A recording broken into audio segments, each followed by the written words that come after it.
ஆனால் கிறிஸ்தவனுக்கு கரெக்டாக விபூதி புதன் அன்னைக்கு சொல்லிடுவாங்க, எக்ஸ்கியூஸ் மீ கொஞ்சம் ஸ்டாப் பண்ணுங்க, மண்ணா இருக்கிறீங்க, எக்ஸ்கியூஸ் மீ நீங்கள் படுக்கு போயிடுவீங்க, ஓகே ரொம்ப ஆடாதீங்க. இது மற்றவங்களுக்கு அது கூட வாய்ப்பு இல்லை. நம்ம கத்தோலிக்க கிறிஸ்தவர்களுக்கு வருஷம் கரெக்டாக இன்னைக்கு உலகம் ஃபுல்லாக ரிமைண்ட் கொடுத்துட்டாங்க.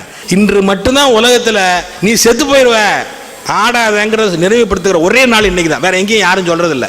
இதுதான் காலம், இதுதான் நேரம், இன்றே மீட்பு நாள். இன்னைக்கு முடிவு பண்ணலன்னு நீங்க என்னைக்கு முடிவு பண்ண முடியாது. மனிதா நீ மண்ணா இருக்கிறாய், மண்ணுக்கு மனம் வருந்தி மனம் தெரிந்து நற்செய்தி நம்புன்னு சொல்லி போட்ட உடனே நீங்க இதையே பாதுகாக்கணும்னு நினைக்காதீங்க. எதை இங்கே போட்டிருக்க சாம்பலை ராத்திரி வரைக்கும் பாதுகாத்துட்டு காலையில் வரைக்கும் இருக்குதான்னு பார்க்குறதில்ல, உங்களுடைய எண்ணம் இருக்க தேவையில்லை. இது நம்ம டுபுக்குன்னு போகிறத ஞாபகப்படுத்துகிற விஷயமா இருக்கணும். அதனால் நாளைக்கு நாளான்னைக்கு நல்லவன் நேரம் நினைக்கக்கூடாது. இன்று இங்கே ஆண்டவரை என் வாழ்க்கையை மாற்றிவிட்டேன், நான் புதிதாக பிறந்து விட்டேன்.